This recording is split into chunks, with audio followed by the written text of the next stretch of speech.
Get your motor running.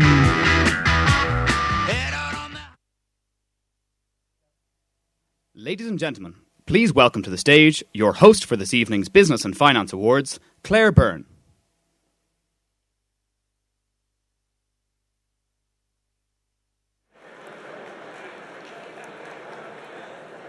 Díomh agus céad míle fáilte, rith an móracáid seo anach. Ladies and gentlemen, you are so very welcome to the 2017 Business and Finance Awards in association with KPMG. As you all take your seats, I'd like to wish you a very happy pre-Christmas. And I'm delighted to be with you here tonight for a night of celebration for the very best of Irish business and public life. And indeed, it's a night to celebrate. Christmas is coming. The break is in our sights.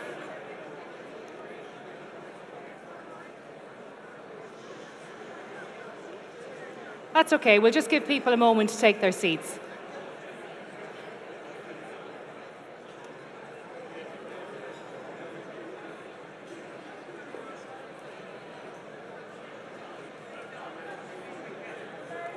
Okay, ladies and gentlemen, if you can take your seats, we are ready to begin. Okay, let's take it from the top. You are all very welcome to the 2017 Business and Finance Awards in association with KPMG. I'm delighted to be with you tonight for a night of celebration.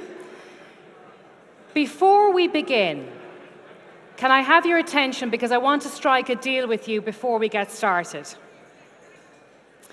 I know, because I have sat down there on occasion, that tonight is all about the pre-Christmas buzz and it's about catching up with people and having fun. But it's also a really important night for those people who are going to be honoured up on this stage tonight. So, for my sake, and particularly for theirs, when we're doing the formal bits, when we're giving the awards and when the honorees are speaking in particular, I just ask you to keep the chatting to a minimum. For the rest of the night, you've my full permission to let rip. So can we have that deal in place before we start? Great, great. And now, in order for the event and proceedings to get underway, I'm going to ask you to do your first job for me, because I'd like you to be upstanding to welcome, accompanied by Ian Hyland, President and Publisher of Business and Finance Media Group, and Sean Murphy, Managing Partner of KPMG, also Paul Connolly, Chairman, Business and Finance Media Group. Please welcome, and I'd ask you to stand, tonight's honorees, Aidan O'Brien, Brian Moynihan, and with Fionnuala Kenny, Taoiseach, Enda Kenny TD.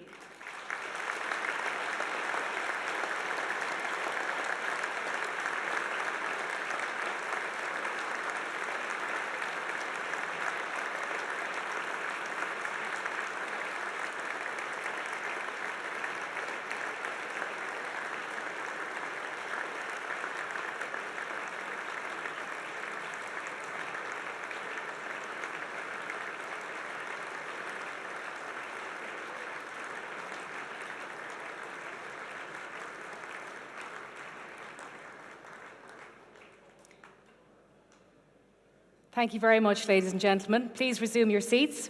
We're incredibly fortunate to be joined tonight by Enda Kenny, Brian Moynihan and Aidan O'Brien. We'll hear more from them later on. It's our honour to recognise their outstanding contributions to Ireland, to Irish business and to the global Irish brand. So we're moving ahead now with the first part of the evening, and as your starter is right in front of you, I'd encourage you to enjoy that as we go along. To get us started now, I would like to invite Ian Hyland, President and Publisher of Business and Finance, to join me here on the stage.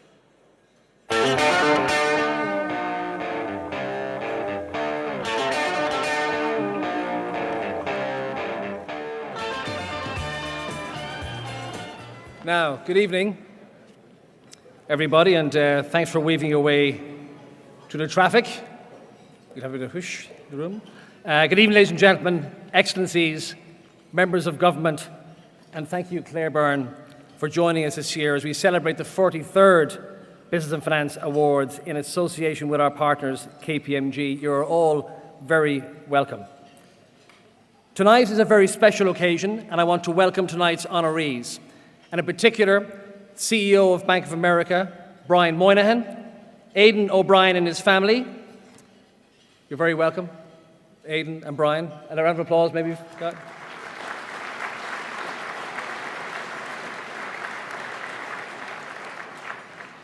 In addition, it is a special honour to welcome tonight's recipient of the TK Whitaker Award, our former Taoiseach, Enda Kenny, his wife Fionnuala, his children Evine and Ferdia. You're all very welcome this evening.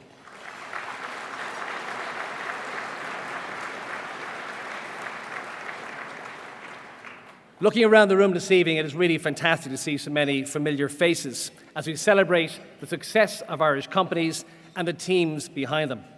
And given the legacy and importance of this awards programme over the last 43 years, I'm delighted to see so many of our former honorees in the room this evening. If I mention Niall Fitzgerald, Arthur Ryan, JP McManus, Donald Slattery, and indeed Gary McGann. You're very welcome indeed.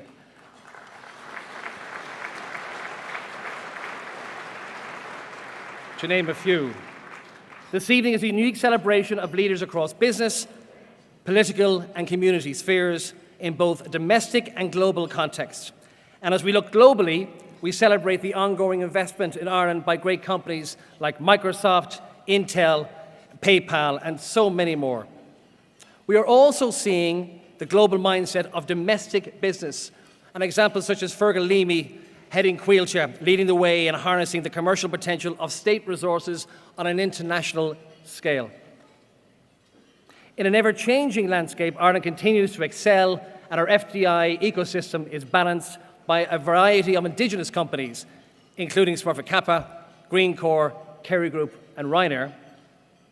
And I mentioned earlier our partners here this evening, along with KPMG, Air, Richard Moat and his team have been enabling business across the island, while Irish Life Health and Jim Dowdall have continued to grow and provide people solutions that companies need to grow to the next stage right across the world with an Irish badge.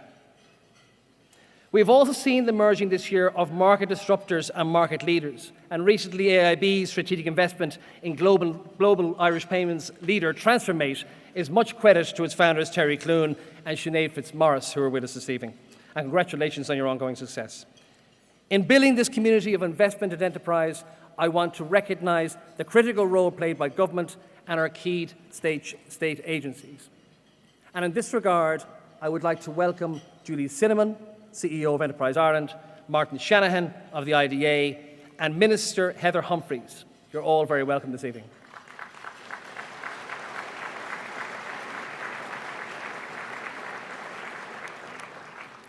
These awards always come at the end of a year where we have little time to take stock of our progress and achievements. Perhaps Charles Dickens was correct when he said, "It was the best of times, it was the worst of times." But evenings like tonight present the opportunity to reflect on where we've come from, where we are, and where we're going. And as 2017 now draws to a close, we look back on great journeys, on roads less travelled, on roads we wish we hadn't taken, but amidst the highs and the lows, this awards programme has been there every step of the way.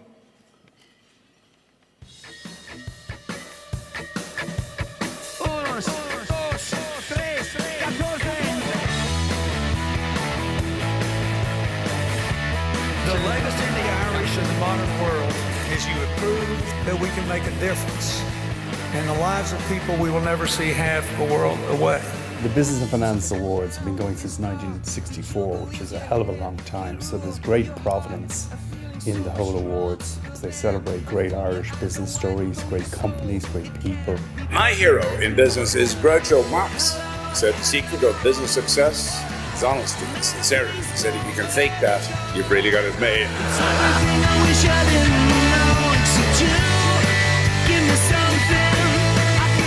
And it is a great privilege to accept this award. We have the ability to give purposeful and challenging work to the Irish people and to the many people who migrate to this island. We have some of the best business people on the planet. If the effect of the global financial crisis is a more ethical approach to business, then some good will have come out of it. We have the Silicon Valley of aircraft finance in Ireland today. The Business Finance Awards has a huge base of nominees, of people who suggest potential winners. It has a very independent set of judges, and it has a process which the judges engage very seriously with. So you combine that three together and you have a very good process. Thank you very much for this award. You know, knowing who the previous winners are and the calibre of the judging panel, this really is an honour. Thank you. People coming out of school have those opportunities to knock on our doors, and they are welcome, but you've got to learn to work. I share this award with all my teammates. You know, we went through, I think, as a country, an inferiority complex, the definition of an Irish optimist, which is the guy who says that things are never so bad that they can't get worse. The opening bell is just a few minutes away, and Ireland's Prime Minister is going to ring that bell. Wherever we try to do business, we try to do it with an eye towards partnership, but also towards friendship. I have faith in Ireland and Irish people that we will restore our prosperity to take care of all. One of these such companies, which has had its home in Ireland even for the past 30 years, is Microsoft, who I have the great honour in presenting the Special Recognition Award. But a large part of my heart and of my emotions will forever be here on this beautiful island, and especially in Northern Ireland. Grow within your resources, financial resources, managerial resources. And remember, nobody ever started a large business. The biggest corporations in the world started in a shed or an office somewhere. When we first met as finance ministers in the 1980s, Albert looked very suspiciously at this very English man whose father was a trapeze artist. Perhaps he was wondering if he could book me one evening. It is the quality of her character and the depth of her commitment that are worthy of recognition tonight. I'm truly honoured to receive this award from Business and Finance tonight, and I really do so with quite a sense of humility, because I'm only one of so many who work so hard.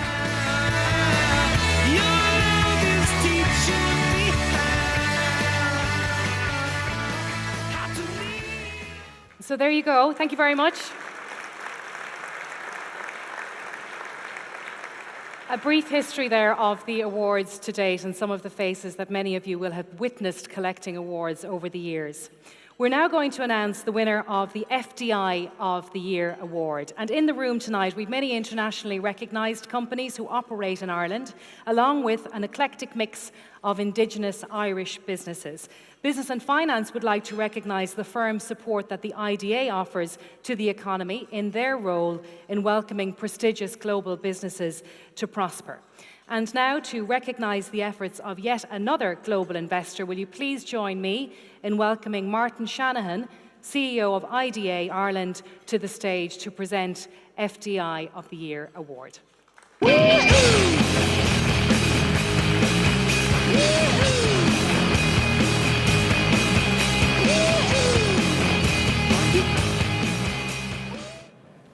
Thank you, Claire.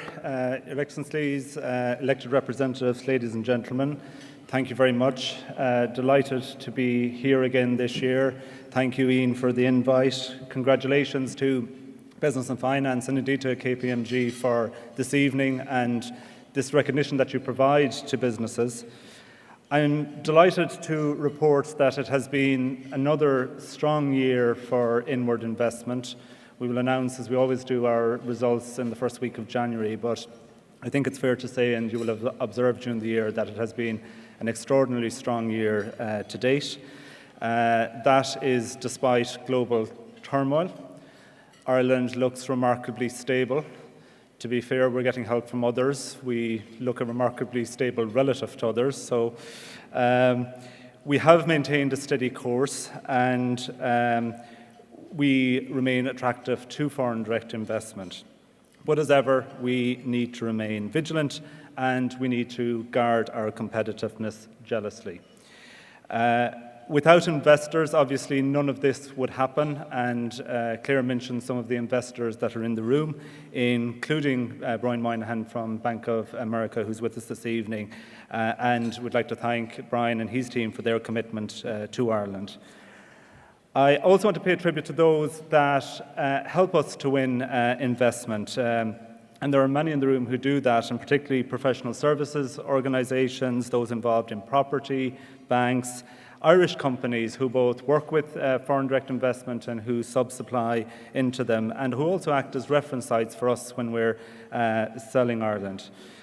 I also want to say that there are few who have done as much as our former Taoiseach, Enda, who has also been recognised tonight in terms of helping us to attract foreign direct investment. And I know Michael Noonan is here as well tonight, and I have been everywhere, I think, from Beijing to Boston with both of them, and I can definitely say that they both have done the state a lot of service from an FDI perspective.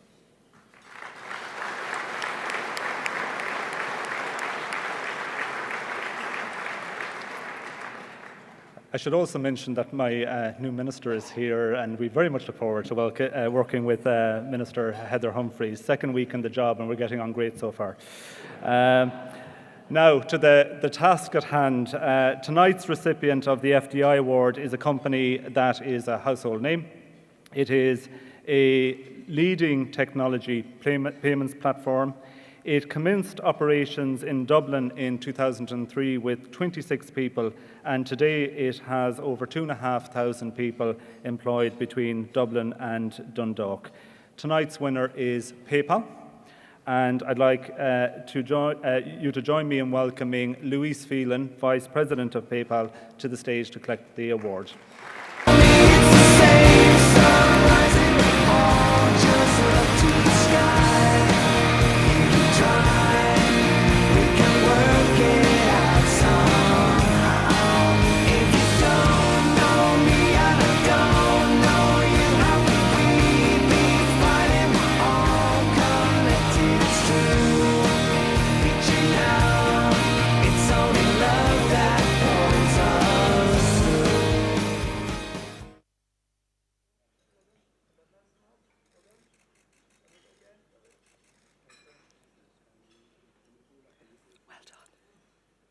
Congratulations, Louise. Would you like to say a few words? Yeah, I certainly wasn't expecting this, so whoever knew this, thank you. So I have to say, very proud to accept the award, very proud to accept the award on behalf of the PayPal family. This would not have happened without each and every one of you, and all of you that are in the room tonight know who you are. So a huge thank you to everybody, but also a huge thank you to the PayPal family. Thank you. Thank you very much, Louise, and congratulations. Myself and Louise are both products of the Brigidine sisters in Mountrath, I'll have you know. So there you go, shared history. Congratulations to PayPal. Now, we're going to move on to our next award. Outstanding Contribution to Brand Ireland is where we go to next. This special award recognises an individual who, in his own quiet way, has placed the Irish equine industry front and centre of the international stage. As a people, we are renowned throughout the world for our passion for horses and our success in breeding and training some of the very best. In a field in which the Irish are outstanding, our next honoree can only be described as the paradigm of this incredibly thrilling industry. He not only represents the contribution that the Irish racing industry as a whole has made on a global scale to brand Ireland, but his tenacity and his drive has made him a record breaker in his field, time and time again. Before we meet him, will you please take a look at this?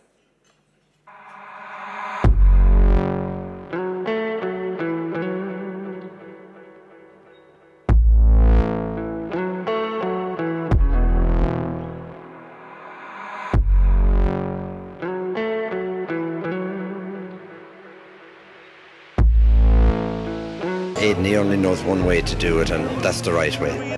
He definitely was an older head on young shoulders. He had a mind like a sponge. There was an ambition there that I hadn't recognised at the time. I probably could be gone into retirement if he had stayed. He told me he was thinking of going training, and I said, well, the basic requirement for any young trainer is to go and get himself a wife, because nobody is going to entrust him with high-value horses if they know he's going to be out carousing at 4 o'clock in the morning. I'm not suggesting for one moment that Anne-Marie married him to get him or to keep him, but I said that I would have gone to any length to keep him, short of marrying him. Well, we've been looking at your statistics, we just can't understand it. We think there can't be any other trainers in Ireland, but what's the secret of what's going on out there?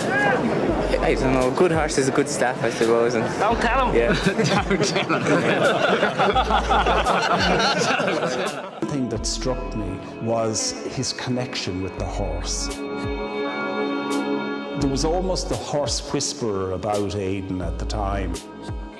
John Magner either knew that or sensed that and was willing to put what was a huge organisation's reputation on the line and place it in the hands of a 26-year-old.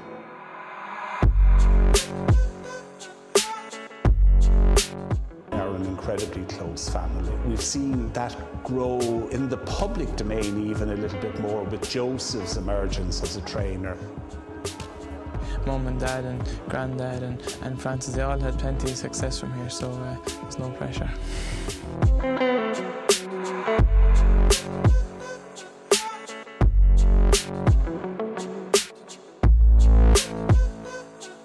Irish racing is lifted to a different level, and that's due to Coolmore, Ballydoyle and of course Aidan O'Brien. From a national pride point of view, it's fantastic. But I think it's fantastic for racing that we can all celebrate the genius that is Aidan O'Brien. If you had something to say to Aidan, what would you say? His horses run to a high level, they maintain their form over several races. It's just a phenomenal achievement of results year in, year out. Gets his revenge on Galileo. Go! Look what he's done with a filly like Minding. What a great filly! Minding wins the Oaks. And the fact that she may stay in training next year, who knows what she could achieve. Highland Real will win the King George. He keeps pushing the bar higher and higher. It's going to be another Gold Cup win for Aidan O'Brien. Order of St George wins. Love is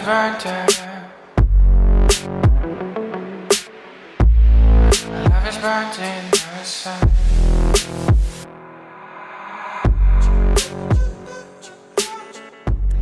To present this award, I would like to welcome Sean Murphy, Managing Partner of KPMG and long-standing partner of the Business and Finance Awards, to the stage, along with Ian Hyland. Ladies and gentlemen, will you please be upstanding for our outstanding contribution to Brand Ireland winner, Aidan O'Brien.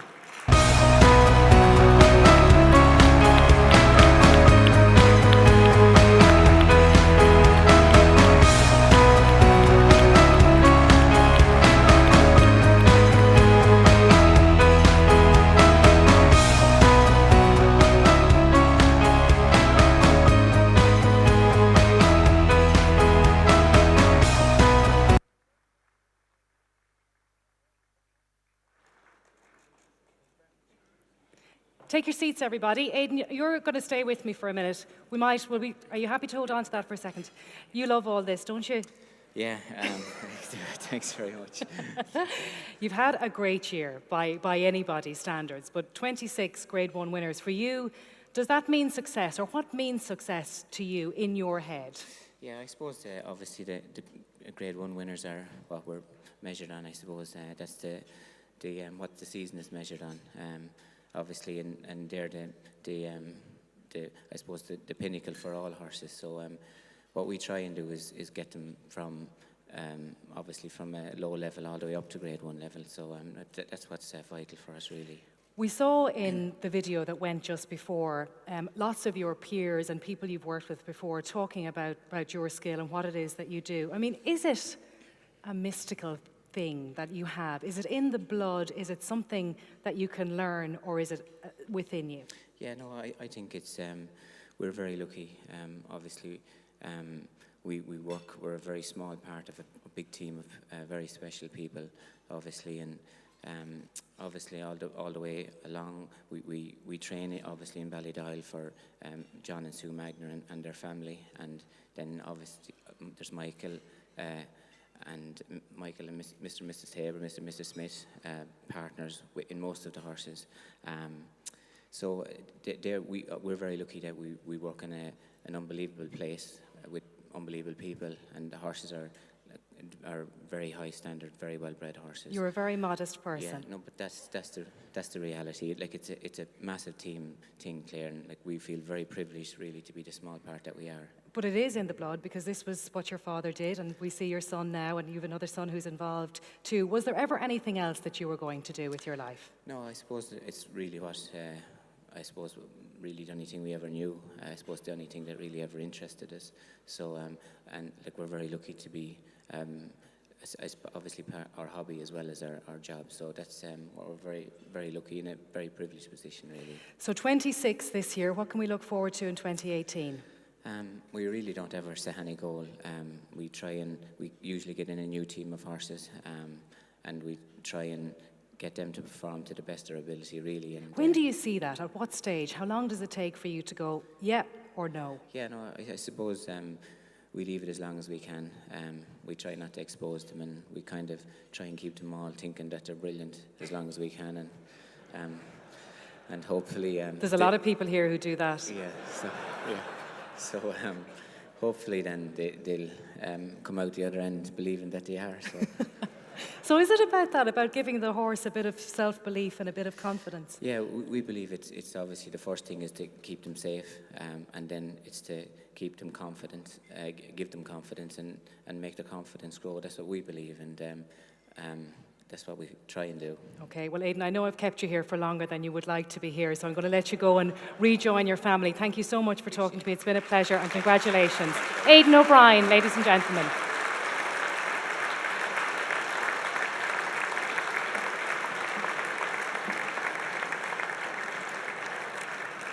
Congratulations to Aidan. It really is like meeting a mystic. Ladies and gentlemen, before we break for dinner, I'd like to take this opportunity to reflect on this concept, that to whom much is given, much is expected. Earlier in the evening, Ian mentioned some of the incredible charities that we have here this evening, and one of those working internationally is Haven, whose work improves lives in Haiti. Now, Haiti, as you will know, has been plagued by destitution and abject poverty for decades, but it was relatively unknown before the fatal earthquake that hit the small country on the 12th of January 2010. That's 8 years ago, very shortly. It catapulted the horrific conditions there to the wider world. In that event, over 200,000 people died and 2.1 million people were made homeless. To give you a better idea of Haven's work and their impact in Haiti, please join me in watching this very short video.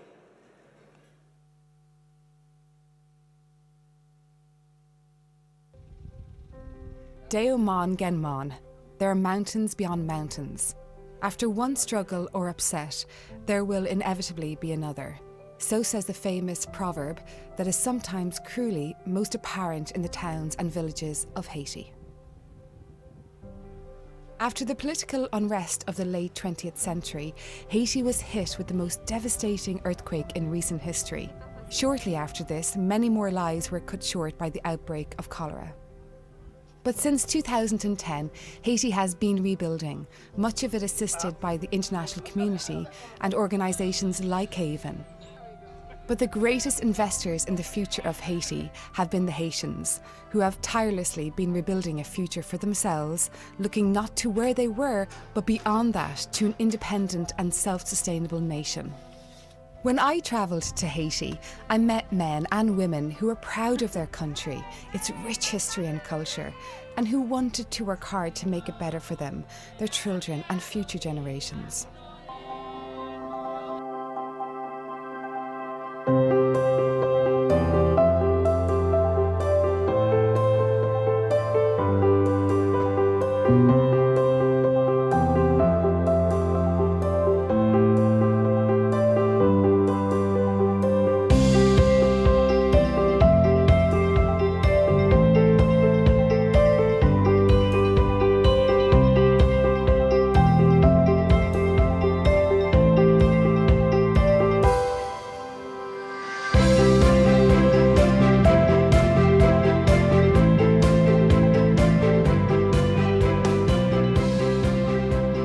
The Haitian people have the motivation, the skills and the desire to get their country to a state where it can support itself.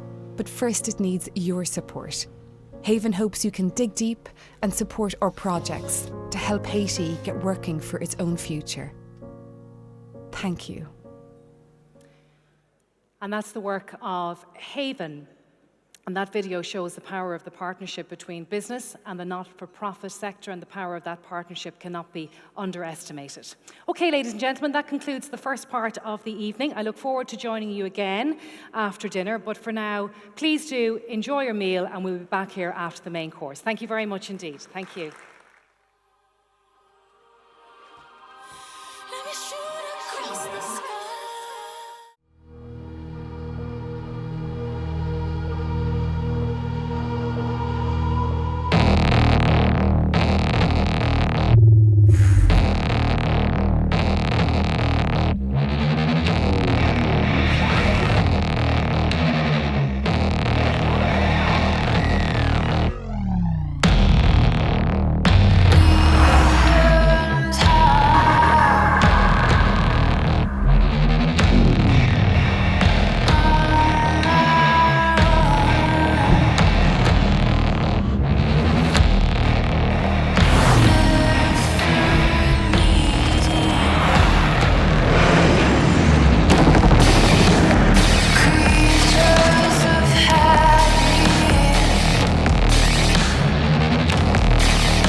Ladies and gentlemen, please welcome back to the stage your host, Claire Byrne.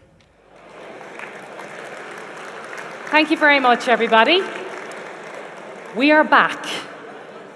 This is the second part of the evening. We're going to reveal now the winners of the 2017 Business and Finance Company of the Year, Excelling Excellence of the Year, and Business Person of the Year. And the 2017 winners will join a prestigious Business and Finance Awards roll call of honorees.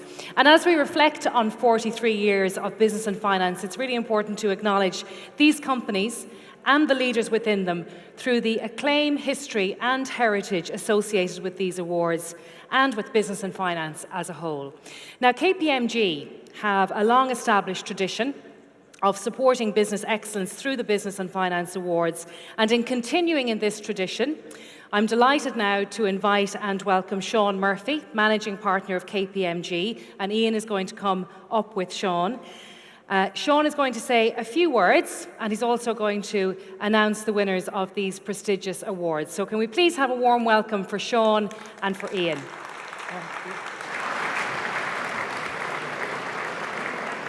Thank you, Claire. Good evening, distinguished guests, ladies and gentlemen. At KPMG, we place a really high value on recognising excellence, and we're very proud to be long-term sponsors of the Business and Finance Awards. And these awards are all about recognising excellence. As we look back on 2017, we can reflect on a year of strong economic growth, a year in which much of the hard work of previous years was consolidated, and a year in which Irish business again demonstrated its ambition and its tenacity. The year ahead is going to provide us with lots of opportunities in business and a few challenges. And some of those challenges in 2018 are going to be significant for Irish business. US tax reform is almost upon us, and in its current form, it's certainly going to present some interesting policy challenges for Irish policymakers, and could impact in the medium term somewhat negatively. Brexit is also going to present and continue to present those challenges to Irish policymakers, and not just in the economic sphere. But I think it has to be acknowledged that the government, assisted by very able civil servants, has done a highly effective job in representing Irish interests throughout 2018, 2017 and 2016, and doing so in a balanced and a measured way. And that need for stability and for thoughtful policy is going to remain paramount in 2018. So we as business leaders, we need to play our part ensuring that the voice of business continues to be heard on all of those issues. And we need as business unit leaders to set an example, to seek to build on trust in business through our actions as individuals and through our businesses. We need to build trust in the good that business does today for our society and the good that it will continue to do into the future. And we all recognise, I think, that there are deep and serious challenges for too many individuals in our society, and we recognise the need to be supportive in the search for solutions to those significant issues that our society faces. And we need, I think, in a tangible way, initiative by initiative, to play our part as individuals and as business in extending opportunity and in dealing with some of those issues. We need to emphasise the importance of equality of opportunity, which I believe requires a particular emphasis on education, on skills and on training. And we can do collectively an awful lot to make opportunities available. Having talented people giving talented people access to opportunity to reach their potential regardless of who they are, where they come from, what their background is absolutely the right thing for all of our businesses. It's good for everyone and it's the right thing to do. So, ladies and gentlemen, I remain very, very optimistic that the leadership and the creativity of the Irish business community will rise to all of the challenges in 2018, all of the business challenges, and it will contribute enormously positively to the resolution of challenges in our society. And tonight's nominees and tonight's award winners are great examples of potential being fulfilled in business and in other pursuits. So, distinguished guests, ladies and gentlemen, I commend all of the shortlisted businesses and their leaders tonight. To Ian Hyland, Paul Connolly, Orla O'Malley, and everyone at Business and Finance, I would say well done on a great job in making this event happen. And thanks also to my colleagues in KPMG. I'd also like to thank our panel of judges, and in particular our chair, Professor Francis Oran, for their time and their commitment to the process. And finally, and most importantly, ladies and gentlemen, on behalf of everyone at KPMG, my thanks to each of you for being here this evening to join in a celebration of excellence in Irish business. Thank you. Thank you, Sean. And Sean is going to stay with us to present our next awards.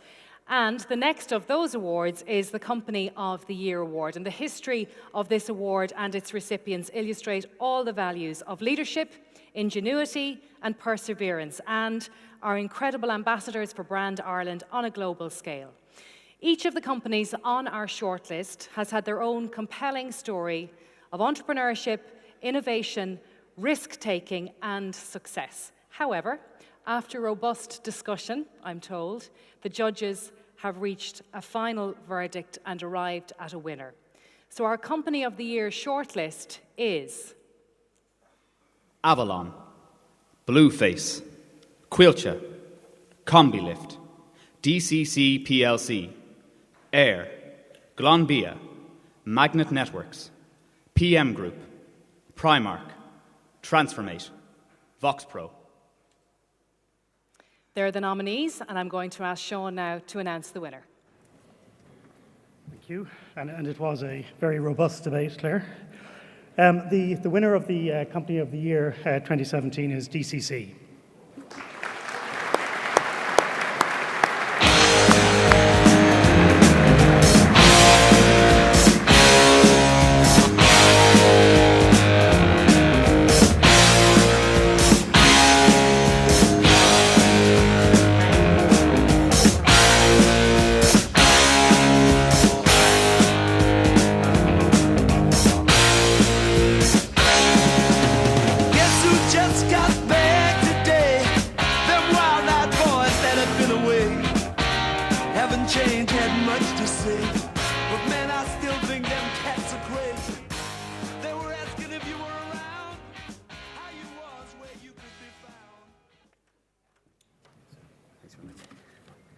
Wow, there's a surprise. Anyway, thank you, Ian. Thank you, Sean. Thank you all, everyone here this evening. It's a great honour to accept this reward on behalf of DCC.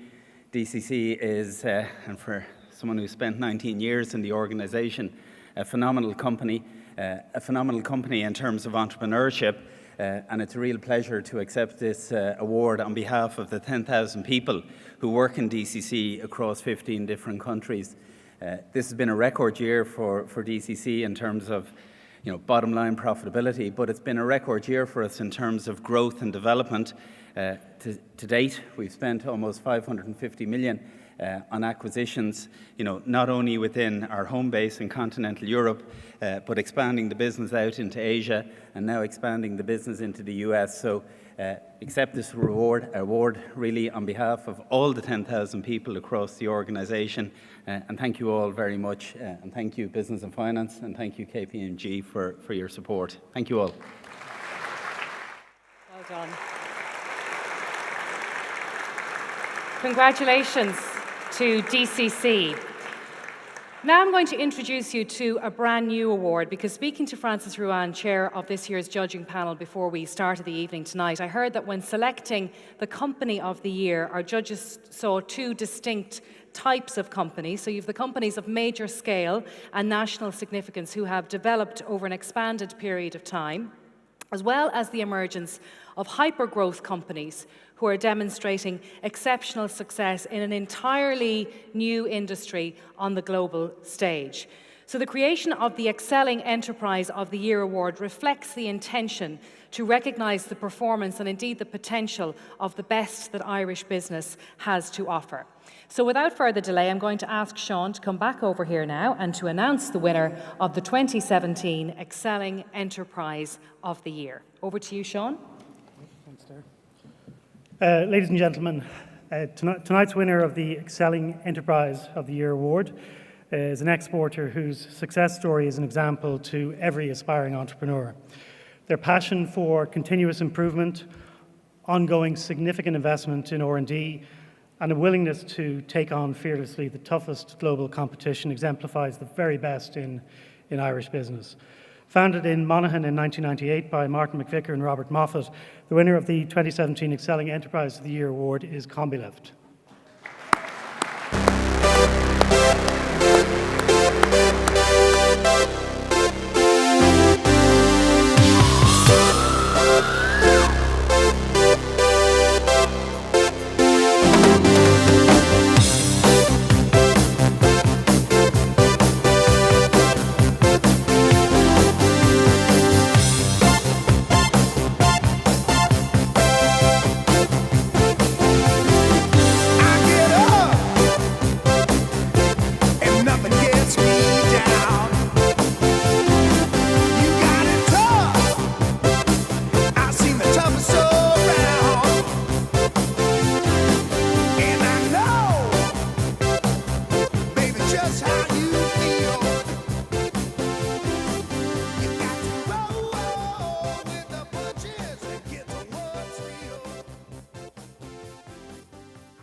I think I drew the short straw. Robert wasn't going to speak here, but thank you very much, I would say, to Business and Finance in terms of including Combilift in the mix tonight, because we're sitting in the room and we're thinking, why is even Combilift included in the mix of companies that's represented here?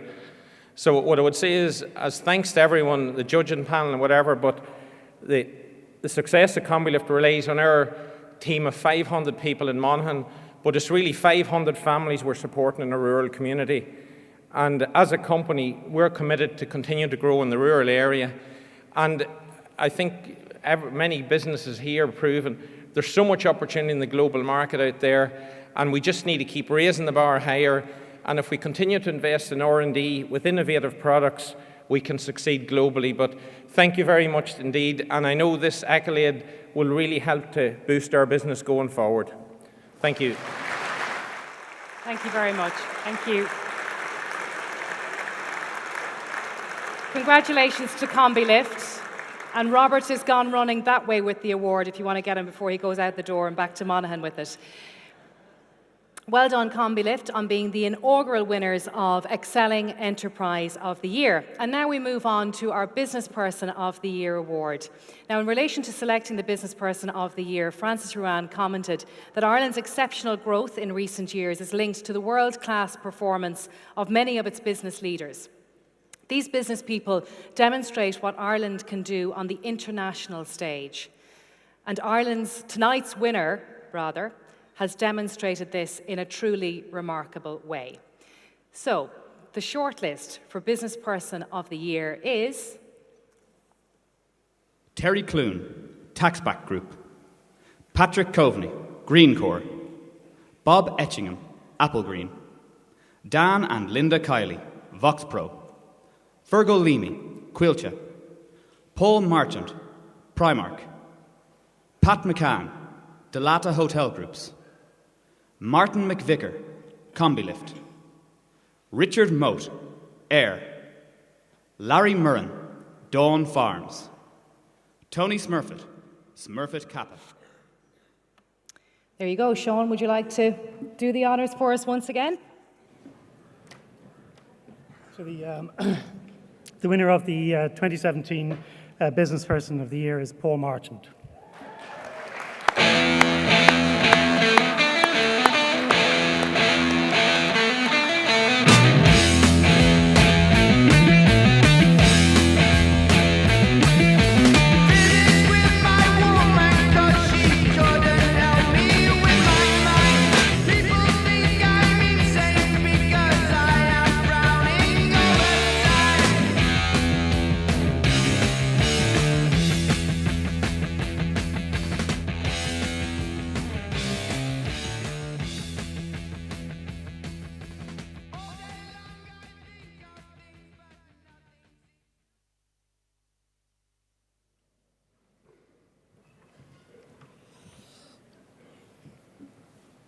Well, amazing. I'm not quite sure what to say. When you turn up at these events, you never expect to win. However, we were nominated for 2, so I made a small bit of preparation. So listen, I just want to say firstly, a massive thank you to Ian and the entire team at Business and Finance, to Sean and the team at KPMG. Yeah, amazing really for a business like Primark. You know, I'm really honoured to win this prestigious award and to join such an incredible list of business leaders before me here in Ireland. Primark really is an amazing business, and we're supported by an amazing parent company in ABF PLC. And I feel really blessed every day to be part of the Primark family. From very humble beginnings, one store in Mary Street on the north side of Dublin in 1969, the Pennies and Primark brands can now be seen on high streets, shopping centres and retail parks in 11 countries around the world. The success of Primark really is not about me, it is about our people. It's my 73,000 colleagues around our stores, in our regional offices in Reading, in the UK, Madrid, Paris, Milan, Essen and Boston. And of course, our head office, Arthur Ryan House, located on the site of that very first store in Dublin. Our young and dynamic buying teams strive every day to deliver amazing fashion at amazing prices across an ever-expanding product category in every store and every day. Our 350 stores around the world will this year serve 400 million customers and will sell an incredible 2 billion units of merchandise in our stores. The hard work that goes into serving an average of over 1 million customers in every store every year never ceases to amaze me. We face the toughest trading environment that I've known in my 30-plus years in fashion retail. An ever-demanding customer, increased competition, clothing price deflation, the growth of online sales, and even erratic weather patterns are all making our lives in retail much tougher. We need to be quicker, we need to be smarter, and we need to be more resilient. Our success at Primark is only achieved through tenacious determination, constant innovation, and a healthy paranoia which keeps us on our toes and one step ahead of our competitors. It might be me collecting this award tonight, but it's actually about the incredible team across all the functions in Primark who deserve this tremendous accolade.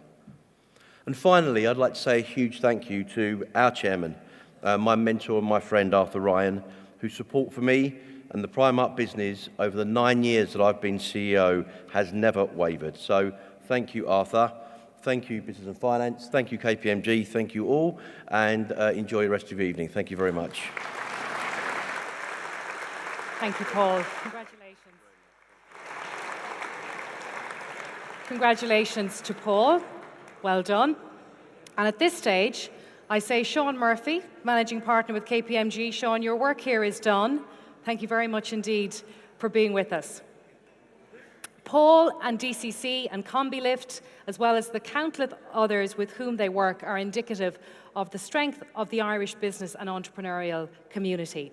With that in mind, and to reflect on this evening so far, and to introduce tonight's worthy recipients of the Outstanding Achievement in Business Award and the TK Whitaker Award for Outstanding Contribution to Public Life, will you please welcome once more, ladies and gentlemen, Ian Hyland.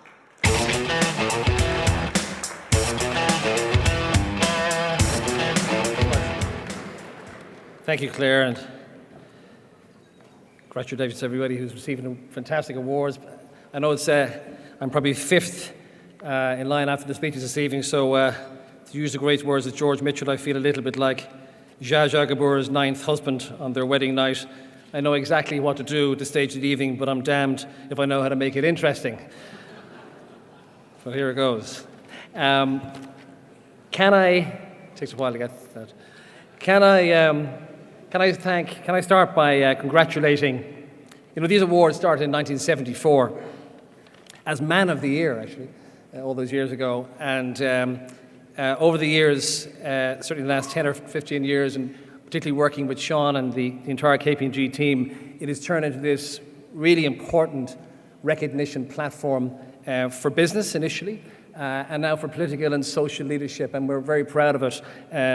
But to think this evening in the room, there is an air of celebration, not just from Irish companies, but a real international feel. And it's important for us to do this, we feel, from that perspective. So everybody's congratulated for the participation in that regard. Can I congratulate, in that as we move on, CombiLift, an outstanding company. I mean, all of the companies you heard of here were really, really high level. The judging process, and if I speak for Francis and the judging panel, which is quite excellent this year, were quite amazing. And that is why we had to expand the programme, because quite simply this programme has evolved so much. And CombiLift and the entire team, I hope it was worth the trip from Moynihan this evening. Many congratulations. Can I also congratulate Donald Murphy and the DCC team? It is an extraordinary company. There's so many extraordinary companies here tonight, and we saw and heard many, many journeys at our judging meeting. And I see Richard Moden and the team from AIR here. There's some really, really outstanding businesses who have come through interesting periods of time over the last 10, 15 years. We're very proud to be Irish. We're very proud to recognise those companies. Tonight it happened to be CCC, but all of those nominee companies, I want to congratulate you and indeed all your management team. And finally, in that regard, can I congratulate Paul Marchant, and the team from Primark, but particularly Paul. I mean, Paul is so well thought of by his peers.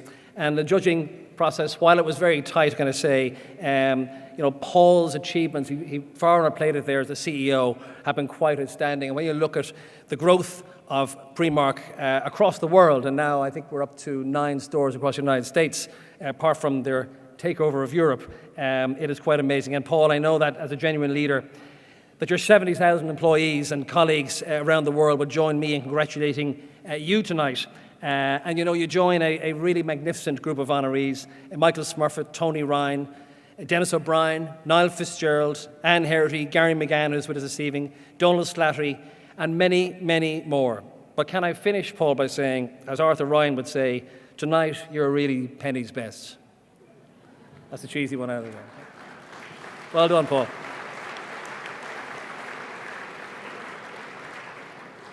This programme is very important. It's far more than a one-night event. It's a 12-month programme. And Sean Murphy earlier noted that the Business and Finance Awards are vital in recognising real achievers in Irish business in a very, both a local and global context. But in truth, the programme just couldn't happen without our partnership at KPMG. It's a partnership with Sean, his colleagues, his partners, the entire team right across communications and marketing. And I really want to show our appreciation to the entire team at KPMG for this programme, but also what they're doing in Irish business right across the country. So maybe we can show our appreciation to Sean and his team.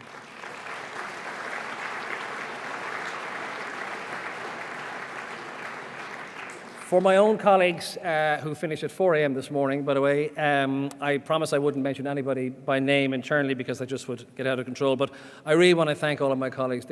We're so, proud of what we do, and this very young team have done an extraordinary job this evening. I promised I wouldn't recognise anybody, but I do have to single out the event squad because Rebecca's sitting over here, and Orla Malley over here, and Sert Martin and Queeve and all those guys didn't get any sleep last night putting this thing together. So thank you very much, guys. You did an awesome job.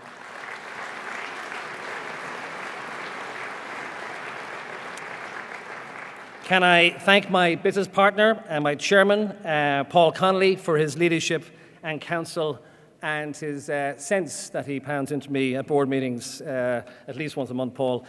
Paul is a significant business leader in his own right. He's also chairman of UNICEF, and there's a lot of messages in what those guys are doing. I'll talk about it later on. But Paul Connolly, thank you very much indeed for your partnership.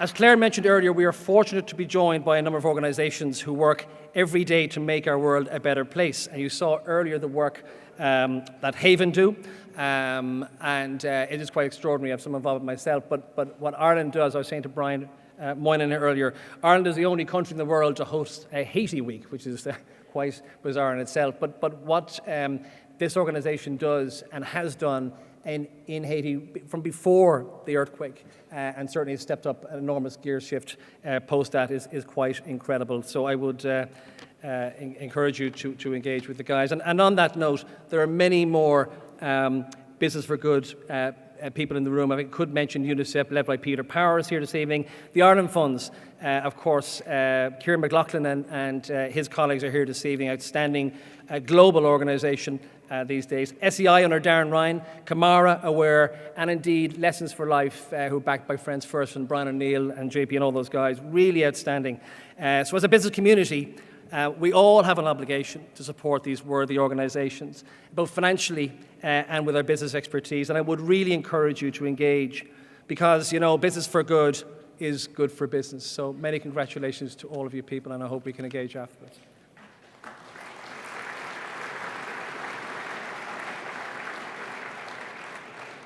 As we move to the final element of tonight's awards programme, we continue through our Outstanding Achievement in Business Award, a proud tradition of recognising great business leaders who have included Herb Kelleher, Wilbur Ross, Michael Bloomberg, to name a few. Tonight's honoree has always stood out as a business leader who not only did things right, but did the right things. From humble beginnings in a small town in Ohio, Brian Moynihan has always stayed close to the values embedded in his Irish-American upbringing.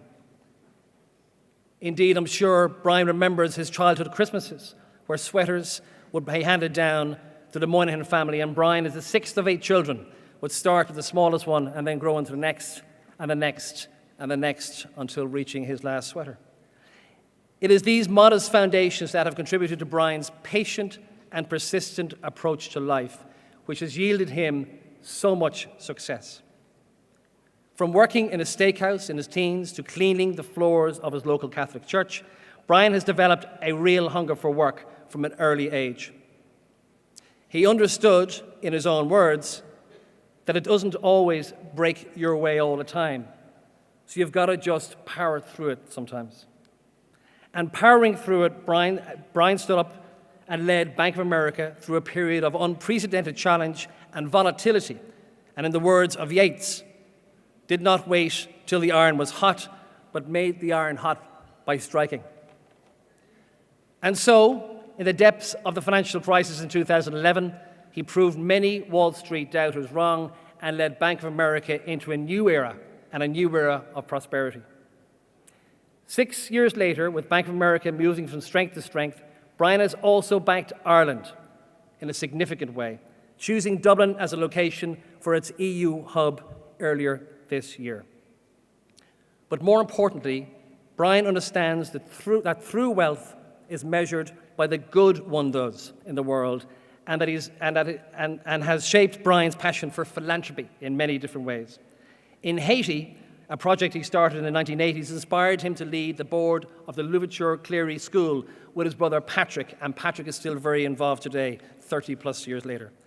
Today, the school provides weekly boarding education for impoverished students and gives them the greatest tool of all, an education that can lead to a better life. From running schools to running Bank of America, Brian's story is one of patience, perseverance, and progress. Today, Brian's achievements include overseeing the ongoing success of Bank of America and leading their 200,000 employees across the globe. But throughout these successes, he has always kept a sense of humor, realizing that there is no sense of entitlement, no sense of placement, but a sense of having to go out and work hard to get where you want to get to.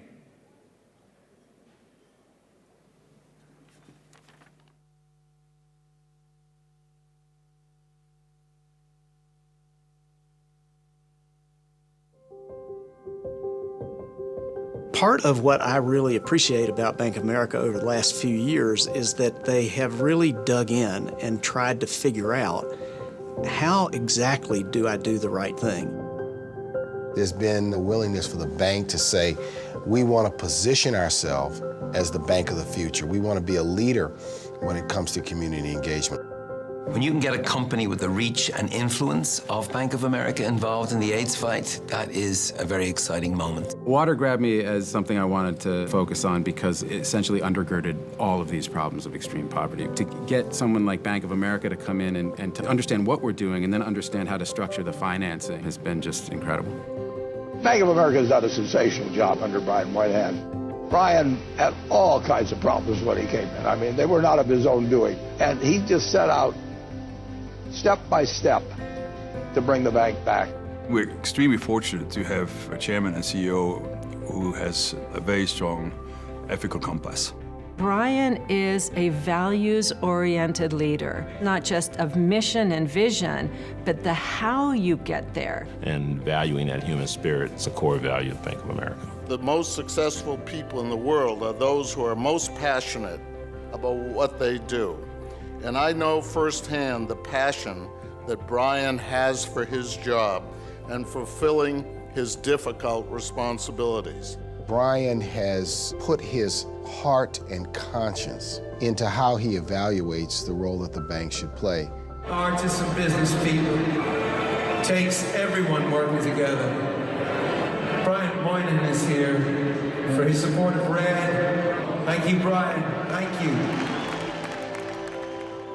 When you think about our role in a financial system is to maintain stability for our company and for the system, but also as we think about big problems facing society. We don't solve these problems because they're interesting and intellectual. They are. We don't solve them because we'd feel good if we did. The real reason why we solve them is because they're important to the communities we serve.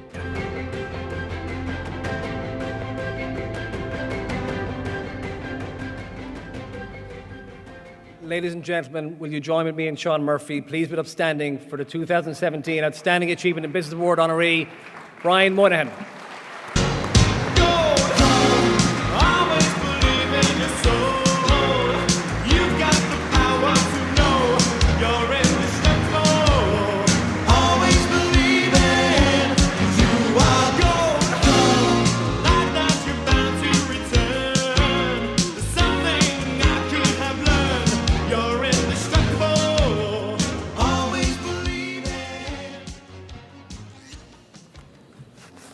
Thank you very much. So I only have an hour and a half here for you, so it's been a long evening, and I want to thank Ian and Sean for recognition, and I want to thank my fellow awardees, Enda and Aidan. I'm grateful to accept this award on behalf of the 700 teammates we have here in Dublin, led by Peter Keegan. This award means a lot to me personally. It means a lot to our company. We have been part of Ireland for a half century. Next September, we'll celebrate 50 years operating in Dublin. We started on Grafton Street in a small office, doing the usual banking stuff that you would do, and we've grown and grown our presence here. And so now, as a global company, we operate throughout the United States, obviously, in 35 other countries, serving 1 in 2 in American households, effectively the entirety of the global Fortune 500, and the largest investors in the world. Well, all that time, we think of everything we do, one client, one community, one city, one country at a time, like Ireland and Dublin. We're still here after many years, and we still will continue to grow here. Our presence here not only includes our business people who support multinationals in Ireland that do business outside Ireland or here in the country, but it also supports countries that come into Ireland to do business that some were named earlier. We also have teammates that support our global operations. As was mentioned earlier, we recently announced this summer that we would bring in our EU operations as part of our Brexit transformation. We're proud of the relationships we have in this country. We're proud that we've brought some new people. Bruce Thompson, our CEO of our Irish bank, our new EU bank, is here tonight. Thank you for welcoming him. He's our former Chief Financial Officer, and he'll do a great job for us here. Anne Finucane, who's also here with me from the U.S. tonight, is going to be chair of our Irish bank. Anne is known to many of you in this room for her long commitment to this country. As was laid out in the video and as said earlier, one of the things when you run a major company like I have the honor of doing and pleasure of doing is how do you blend business success with societal success? How do you blend the success to the bottom line with the success of communities? Last night, we had an event in New York. We were raising some money for a great cause. And the person who ran it, a fellow named Ken Langone, one of the great business people in the United States, said, I am a banker with a heart. But that's not really the best thing to say.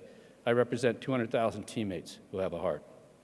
And to help them have both the head of business and the heart to help their communities, we have to have a set of principles we go to business with.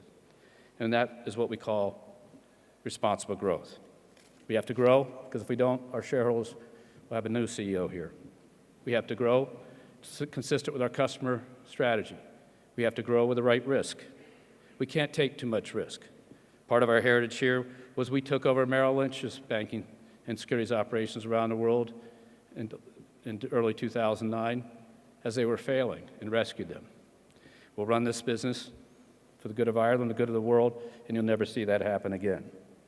But finally, and importantly, to be a major company, and what we believe our fourth tenet of responsible growth is to be sustainable. Sustainability has 3 elements. We have to be the best place for our teammates to work.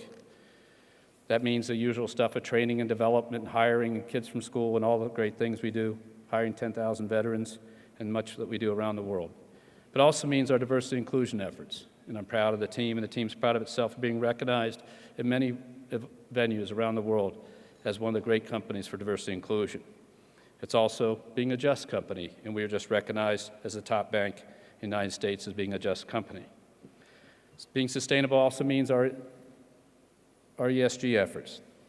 It includes a $125 billion environmental program, of which we're halfway done with at the end of this year. It means providing capital to communities through loans and other types of investments to help small businesses and medium-sized businesses grow in those communities. And importantly, it means helping in the arts. Francis was just telling me the help we have with the Abbey Theater. There's many things we do. And in fact, over the last 8 years as CEO, one of the things I'm proud of is we never wavered on our commitment to charity. $175 to $200 million a year, or a total of $1.5 billion our company has given to charity in the last 8 years, and my teammates have made it happen. They've also made happen 15 million volunteer hours to the communities to help them work. Another way we help support the arts is through what we do in the pure arts, music and other things. This summer, my daughter attended Trinity, and I had the honor of going to see the great library, which I'd seen before. She felt very proud because Dad usually gets her in things, but she was able to sneak me in front of the line with her student pass to the library. And of course, where'd she go? She took me back to see the Book of Kells. And so I said that, I'd seen it before with my family a few years before, and I said, this is terrific. But I pointed to the wall, and she went over and looked. And a plaque is there from Bank of America helping restore some of the great manuscripts in that room. That's the way we help communities. We've helped restore other art in Ireland. Strongbow and Aoife, the marriage of Strongbow and Aoife, the great picture, the great icon, we helped restore the last few years. We brought over 100 pieces of art to our museums to help support the communities. We've worked with many local arts organizations like the Abbey Theatre, Francis mentioned earlier, to help things happen, help train their teammates to be even better business people, even though they're nonprofits. This summer when I was here, we also announced the expansion of our partnership with U2, the Ireland Funds, with Kieran and the team, and Music Generation, to support music in Ireland's public schools. We started that program a number of years ago, and today 42,000 kids get music lessons that didn't get it before, in 118 places, and it's 50% rural counties and urban counties. And as you know, we've announced the expansion of that this summer to go to another additional 9 or 10 counties, and now the government's announced it will go across the whole country. Music Generation is the largest program we have in Europe. We've also provided great support for the Ireland Funds with Kieran and his team in the United States, helping raise money, helping support the growth of those funds to come and do good things. So in closing, I just want to say the following. Thank you for Ian and Sean for recognizing me tonight and all of you. Congratulations to my fellow awardees, Enda and Aidan. It's an honor to be mentioned in the same program with you. I want to thank you for welcoming Bank of America as a partner, again in Ireland, even after 50 years as old friends. But I want to thank you personally. In front of you is an American. I run an American company. Bank of America, it's our name. It can't be any more American than that. But I stand here as an Irish American. An Irish American has blood flowing through his veins from the Moynihans, the Caseys, the Lennons, and the Barrys, who came from this country to make their way in America, living with the values that this country embeds in the people. The blood that flows through my veins carries that value. The values of curiosity, courage, camaraderie, the ability to talk really quickly, and I hope a sense of humor. But importantly, it's appreciation for a well-drawn pint and the camaraderie that comes with it, especially at the holiday time. So I'm done tonight. It's time to cheer. Let's have some holiday fun. Thank you very much, and thank you on behalf of my 200,000 teammates at Bank of America.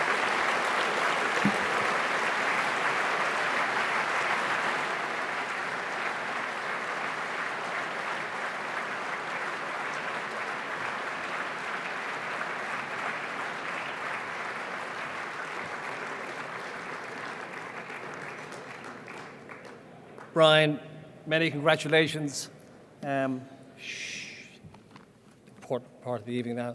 Many congratulations, Brian. And thank you for those words. In welcoming your team from Bank of America and indeed all of the parties, we forget that what you do impacts far more, as Company Lift and the guys mentioned, than just businesses. It affects the families that move with them. And I met Bruce earlier on, and I know Anne Finucane and the work that the guys do with the Ireland Funds.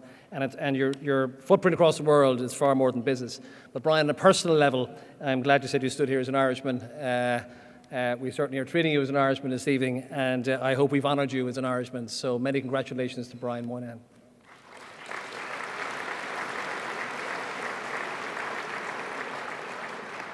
I'm glad that Brian mentioned the chairman of the judging panel, who all of you nominees who didn't win tonight can blame because we couldn't vote. That's a joke. But Francis is chairperson of the Abbey Theatre, and Brian mentioned the importance of arts, and I just want to congratulate Francis for taking up that office, but also to encourage us all to listen to messages and look at what the Abbey are going to do over the next couple of years. And a room like this is an important room for the future of our culture, not just in Dublin, but around the world. And Francis is charged with a very important task, and we'd like to support her in any way we possibly can. So congratulations, Francis, and thank you for, again, supporting us this year.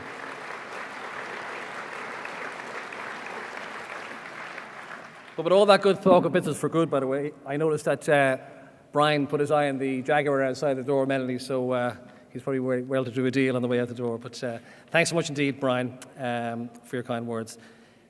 And now, having come from the United States, we look closer to home. The last decade has been one of enormous change. But as things change in politics, business, and indeed in life, there are rare occasions where individuals leave a mark which can stand the test of time.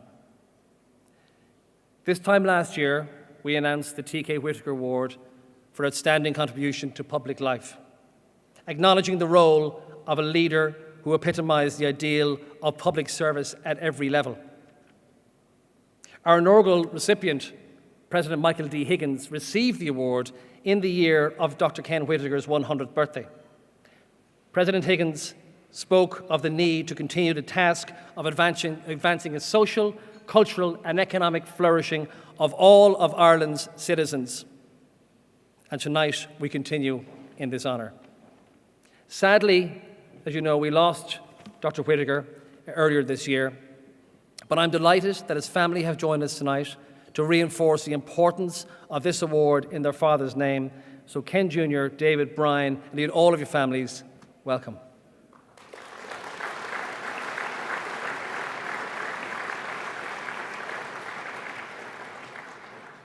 T.K. Whitaker's service to the state set the ethos for this award, and tonight's recipient is a leader who, as T.K. Whitaker imagined, sought the raising of human dignity and eventually the participation of all in the benefits of spending their lives and bringing up their families in Ireland. Growing up in County Mayo, sport and politics enshrined from an early age the ideals of competition, community and service for Enda Kenny. Be it in Island DD GAA Club or watching his father Henry canvass doors, his early exposure to public service would shape the backbone of his core values and a moral compass that would guide him on a remarkable journey. Through this journey of public service, Enda Kenny would place his hand on the arc of Ireland's history and tilt it towards the hope of a better day. In one of his most iconic moments, Enda Kenny quoted the words of Whispering Hope. "Wait till the darkness is over. Wait till the tempest is done. Hope for the sunshine tomorrow after the shower has gone." And so, in recognizing Enda Kenny this evening, we reflect on a man who in his journey in public life led Ireland to emerge from the shadows of darkness, to realize for herself the potential for a brighter future. In the face of adversity, he awoke Ireland's conscience, asking us to turn our faces to the sun and hang out our best colours. He did not conform to regular discourse or long-established traditions, rather evolved with Ireland, showing that a shift in hearts and mind is possible. In doing so, he shone a light on the unspoken injustice in the Catholic Church and in the Magdalen laundries, acting as a voice for the voiceless. He renewed our focus on some of our core values, which as Irish people make us who we are: our shared vision, our inclusivity, and indeed our tenacity to triumph in the face of any adversity. In an era where the conduct of leaders is scrutinized daily, Enda Kenny illustrated that one can serve for the highest ideals of possibilities while knowing that what is impossible, but still striving for a better outcome in any case. It is with this spirit that so much which was never imaginable became possible. He was clear-eyed, full-hearted, undaunted by the challenge. He asked us to believe not in his ability to create change, but in our own. Children's rights became human rights. A generation once lost returned. A nation reclaimed its destiny, and an entire country realized that we are truly created equal. Then surely the love we commit to one another must be equal as well. In a life where, in his own words, it was never about him, Enda Kenny's service to Ireland is one of selflessness, conviction, and courage. Enda often remarked on the greatness of Seamus Heaney, and both men in their own right were symbols of hope. Seamus Heaney said, "Hope is not optimism which expects things to turn out well, but something rooted in conviction that there is good worth working for." Tonight, as we honour the spirit of Ken Whitaker, we recognise an individual who every day in his 42 years of public service found the good worth working for. And because of Enda Kenny, Ireland is a different place, Ireland is a more equal place, and Ireland is a better place.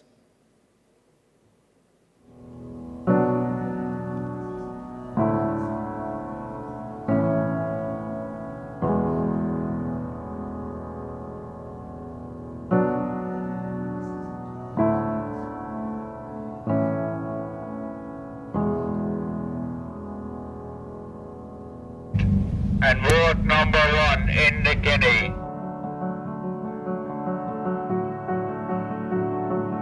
Well, I intend to carry on the tradition of my late father, that is, to serve the greatest number for the greatest good.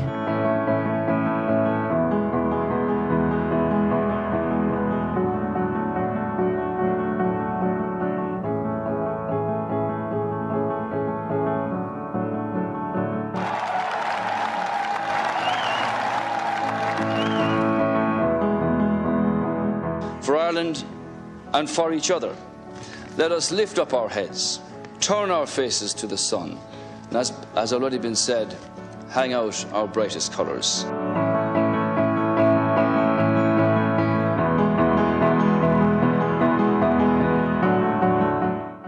Majority of votes in favour of the proposal, 467,307.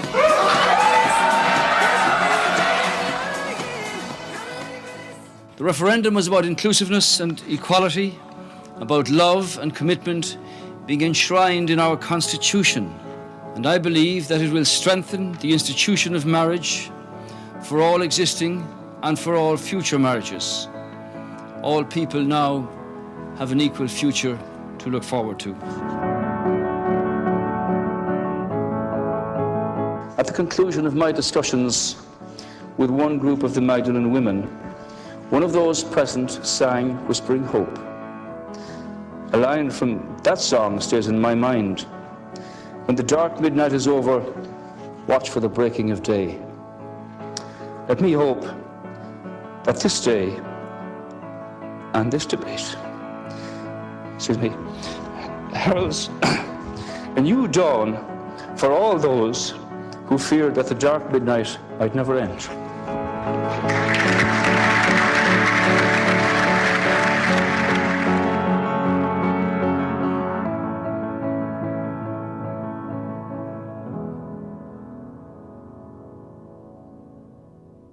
When Falmouth Kearney started out on his long Atlantic crossing, he might have dreamed, but hardly imagined, that one day his great-great-great-grandson would return as the President of the United States.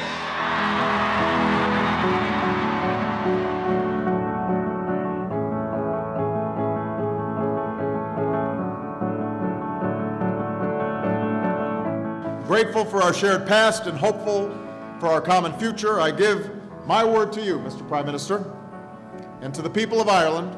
As long as I am President, you will have a strong friend, a steadfast ally, and a faithful partner in the United States of America. Ladies and gentlemen, Taoiseach Kenny. So to all my friends, I leave kind thoughts. To others, I express my fullest forgiveness. And to Ireland, my undying prayer for absolute freedom and independence, which it has always been my ambition to achieve for her. I hope, Ceann Comhairle, that in the two governments I have led, that we made a modest contribution towards that ambition. Go on, Aidan.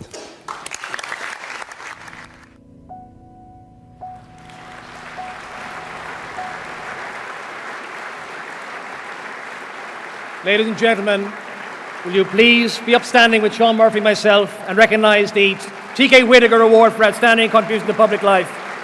I hear Taoiseach Enda Kenny.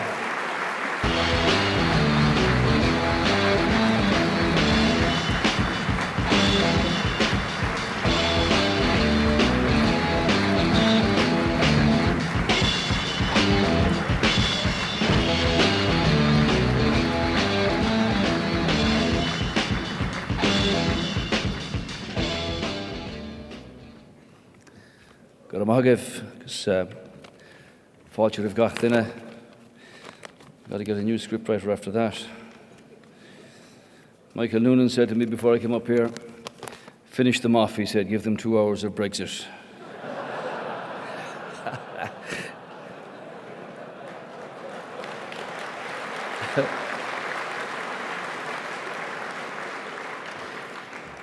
Let me say, first of all, thank you all for your attendance. I genuinely feel humbled up here with the long line of recipients over the years of the Business and Finance and KPMG Awards.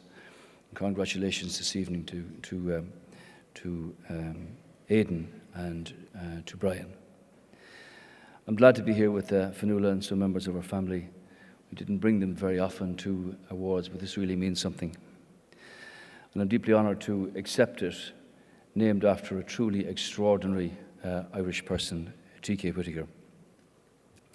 And I accept this award on behalf of the people of Ireland who faced unprecedented economic challenges as a result of the economic collapse, but whose commitment, resilience and perseverance has seen our country follow through on a range of really difficult decisions that have restored Ireland's position as a strengthening economy with a bright future. The credit goes to the people, and I trust that the hope and the optimism that has been expressed in the brilliant biography of T.K. Whitaker by Anne Chambers will filter through to all our people, demonstrating that success as a country is not just about having a functioning economy, but having its benefit work for all its people in building a just society. This takes time, and many challenges lie ahead. I don't want to give you a lecture about the history of Ken Whitaker's life. I welcome his family here. But there are lessons that we can take from his contribution, which is extraordinary.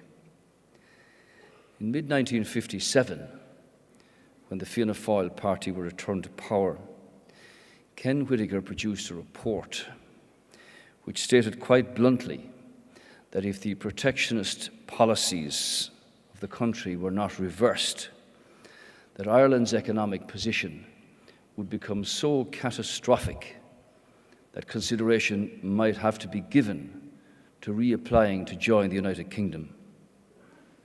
This was an act of courage by a young departmental secretary to present such a report to a government led by none other than Eamon de Valera. The report was accepted, and Ireland began to change direction. Even then, Ken Whitaker knew de Valera's mind. His painstaking diplomacy and preparation for Ireland's entry to the European Economic Community, later the European Union, involved many visits to Brussels and to European capitals, and his advice was always incisive on technical matters.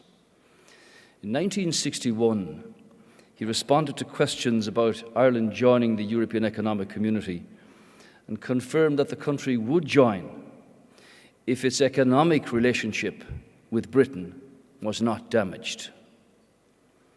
In 1964, the French minister, Monsieur Couve de Morville, told Taoiseach Lemass and Ken Whitaker that whereas Britain's problem was to decide whether she was European or not, Ireland had no such difficulty since she clearly perceived herself as being European. Have I heard this somewhere recently as well? In 1965, Ken Whitaker negotiated a bilateral trade agreement with Britain after President de Gaulle vetoed Ireland's application.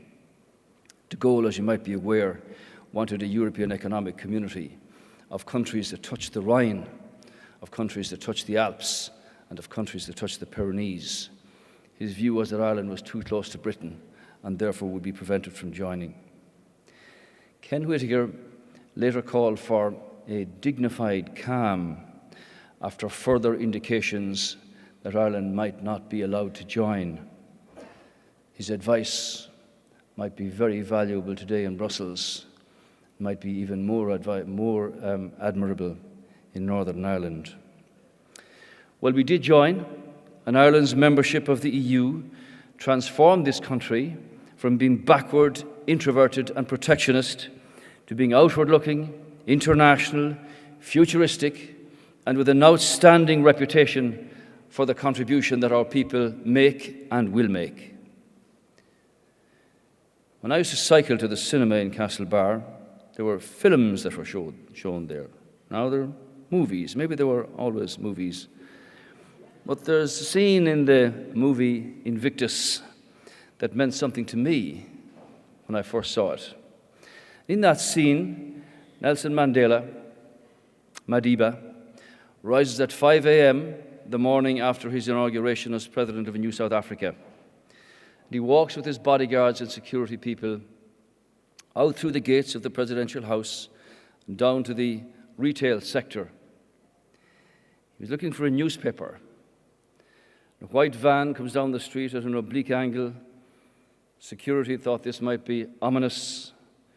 A man jumps out of that van and throws a heap of newspapers in front of the shop. Mandela was not interested in the big posters of himself all over the square and in the shop window. He was interested in the headline, written in Afrikaans, which said, "He can win an election, but can he run a country?" Now, I asked myself that question before the first cabinet meeting as Taoiseach, faced with, as we were, the €64 billion problem, the Troika ensconced in our country. I didn't ask Aidan O'Brien for advice, because he might have said to me, "Get out of here as fast as Galileo ever ran." But I did ask Brian Moynihan in New York. I said, "What would you do if you were in my shoes?" He said, "The first thing you have to do is show them that you're serious. Your reputation is gone. Your name is in shreds. Your credit is junk status. Your liquidity is a real problem. You're hemorrhaging jobs. Show them you're serious. They like to have a horizon that they can plan against." Well, I'm happy that our credit rating has been regained. I'm happy that our international reputation has been restored. I'm happy that our deficit is practically wiped out, that unemployment will fall to 5% next year, that growth rates are projected again at 4.8% for 2018, and that our young people are coming home. Others may see this performance as astonishing, but we have no intention of losing focus on continued good management of the country's affairs in the interests of the people. And I wish the new government well in their work and in the many challenges that lie ahead. Let me give you a few reflections and a couple of observations. Firstly, politicians should not be seen as the enemies of the people. By and large, in this country, the vast majority of public representatives work in the public interest, and this requires an openness, a building of trust and confidence that takes time to develop.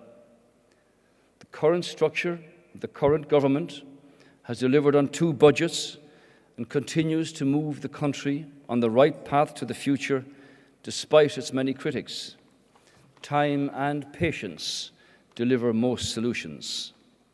Secondly, public servants do extraordinary work at departmental level. I saw the effort that went into 3,000 meetings during Ireland's presidency in 2013. I saw the preparations for very complex European Union meetings and the endless hours of engagement and diplomacy, often until the early hours of the morning. But public servants need clear leadership too, and a clear sense of direction to follow. They are there to give of their best, and will do so if properly motivated. We live in an extraordinary world these days. The only constant is change. The future up ahead holds many challenges.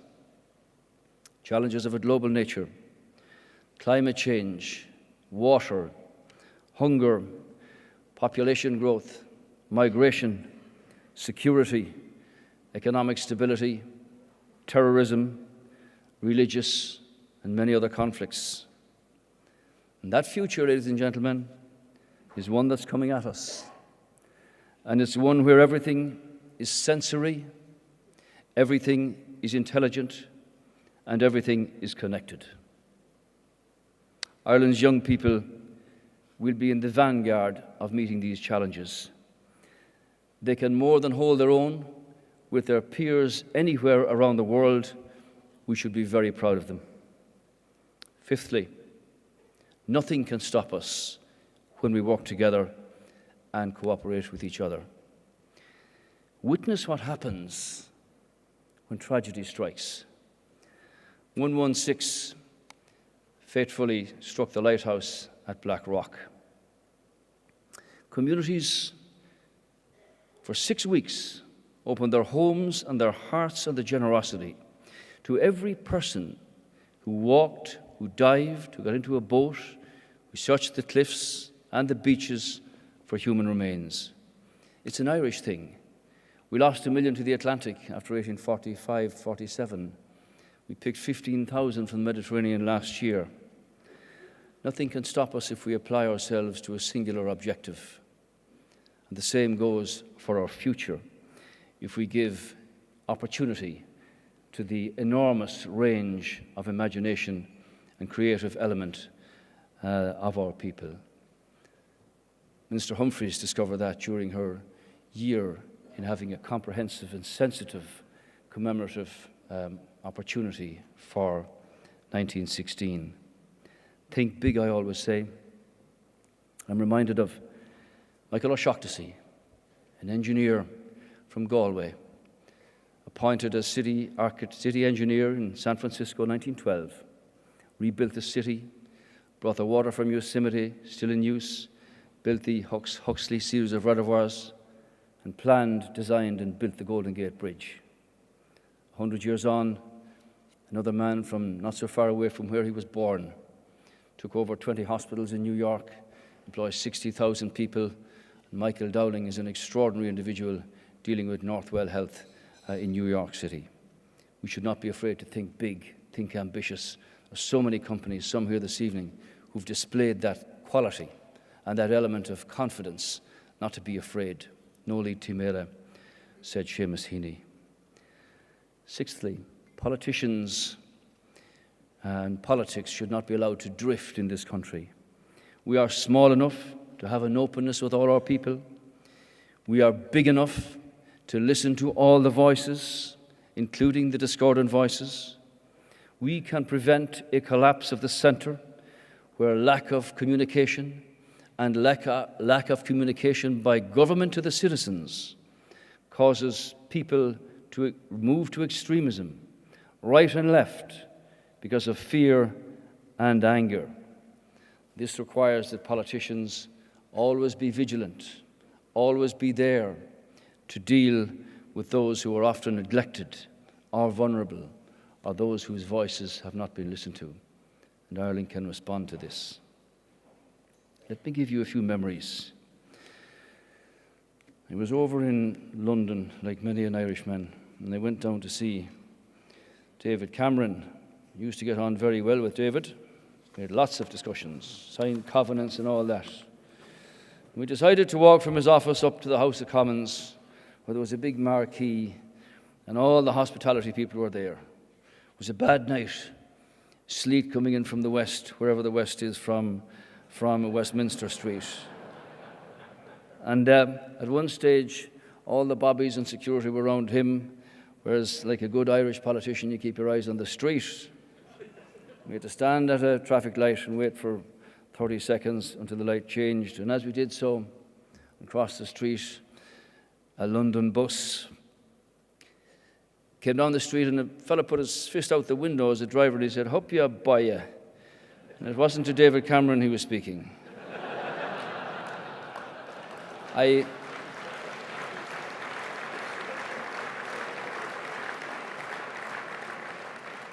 Ballyglass, yeah. I recall Her Majesty Queen Elizabeth II in the Great Hall of Dublin Castle, the seat of British Empire power here for 700 years, in how hard she worked, in her words and the way she spoke and addressed this nation and its people. When she said, when we look back at history, some things we might do differently and some we might not do at all. And on the apron at Cork Airport before she left, she turned to me and said, of all the royal visits I've done in 60 years, this is the one I really wanted to do. I recall turning the corner with Fionnuala as we went to the occasion of the reciprocal visit by our Uachtaráin to Windsor Castle. And every lamppost was bedecked with the Union Jack and the tricolour. And I'd never been to Windsor Castle before. The corridors seemed to be as wide as the room here. And I met outside the room where Prince Charles explained that he played as a child with the Magna Carta. And who did I meet there except Uachtaráin na hÉireann, the recipient and worthy recipient of this award last year. And we spoke Oscoilge, men of the West. And he said to me, do you know something? I don't suppose there has been Irish spoken like this here since Gráinne Whale went to visit Elizabeth I in 1598.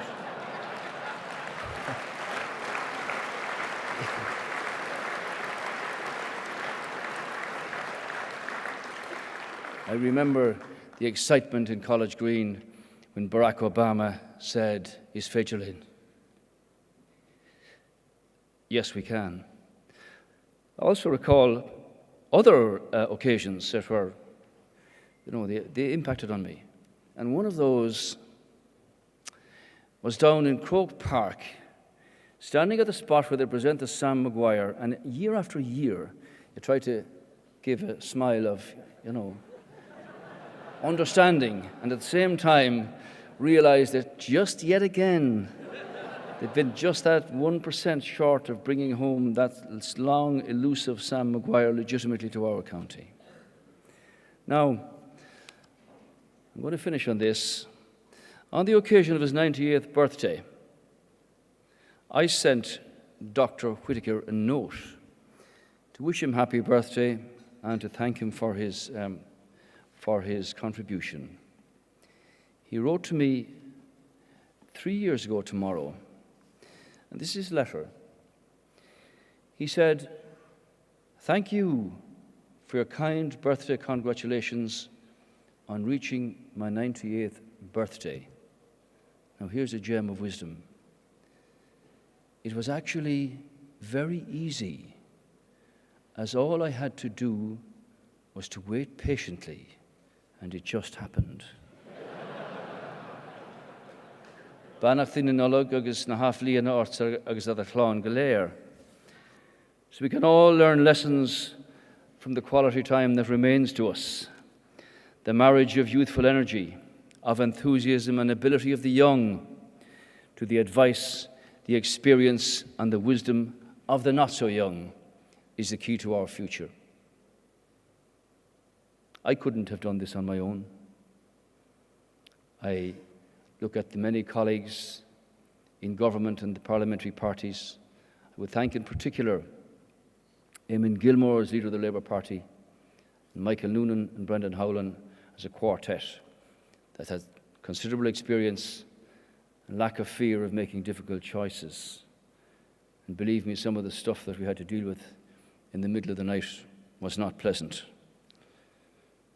Noonan and myself were a bit like Gareth Edwards and Barry John. We spoke a language that nobody else understood. He would say to me, run the numbers there till we see what's going on. And I recall, Michael, the day you called me from abroad in the face of all the comments from all the commentators who knew all the answers, when they said you'll have to devalue, you'll default, you will not get out without conditions. In December 2013, we left the Troika home. And I remember what I call the pride in people's faces that their country had made its way back to a point where we could look at that sun again. So here's my final line from Invictus, which I quoted earlier on, written by William Ernst Henley, and he said, "It matters not how strait the gate, how charged with punishments the scroll, I am the master of my fate. I am the captain of my soul. Bless you, Ken Whitaker, for your life, for your example, and for your contribution to our country. Good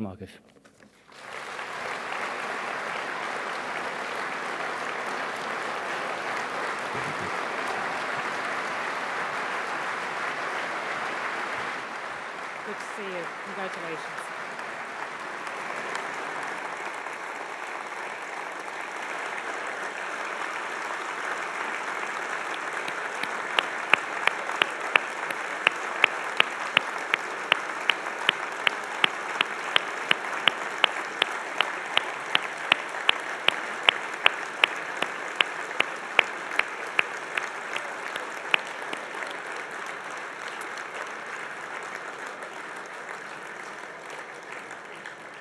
Congratulations, our former Taoiseach Enda Kenny, and to Fionnuala and Enda's family, some of whom are with us here tonight. Enjoy the celebrations and thank you for a wonderful acceptance speech. I want to, at this point, on behalf of all of us here, and particularly myself, say thank you very much to Ian. And congratulations, Ian, to you once more and your team at Business and Finance for what I'm sure and I hope we can all agree has been a wonderful evening. Tonight we've had a welcome reminder that Irish business remains among the very best in the world. So let's hear it for Ian Hyland and the team at Business and Finance.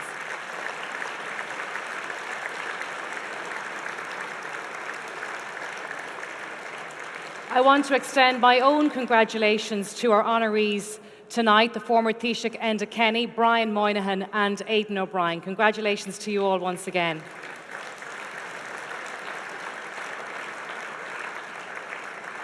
And of course, not forgetting our award winners, PayPal, CombiLift, DCC and Paul Marchant. Well done.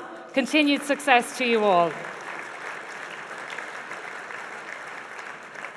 Our thanks also to Martin Shanahan, CEO of IDA, for being here tonight and for your commitment to supporting Irish business and the Irish economy. We'd also like to extend our sincere thanks to Sean Murphy and indeed everyone at KPMG. Their dedicated support of the Business and Finance Awards programme has meant that evenings like tonight are possible, allowing Business and Finance to honour the most deserving members of the business community. So thank you very much indeed, Sean, and the KPMG team. Now, a quick word of congratulations to our venue tonight, the Convention Centre. I can tell you, last Sunday night, at the World Travel Awards in Vietnam, won, wait till you hear this, World's Leading Meeting and Conference Centre 2017. We're very proud. Well done. Well done.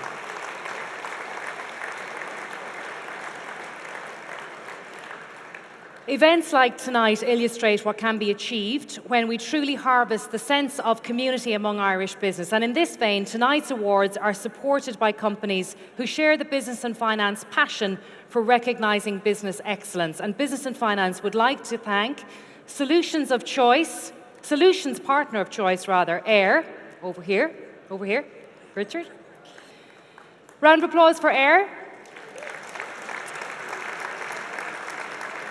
Health and Wellness Partner, Irish Life Health, who also supported the evening. Executive Search Partner, Brightwater Executive. They're here in numbers. HSBC, Business Bank of Choice, I'm told, and Jaguar Executive Car Partner, and of course IBEC, who are here, and Danny is here. You're very welcome, and thank you, Danny. And so that is it. Thank you very much indeed for joining us this evening. We look forward to seeing you again for the 2018 Business and Finance Awards. Can I say on a personal note, thank you so much for your courtesy throughout the evening. It's been a pleasure to be with you.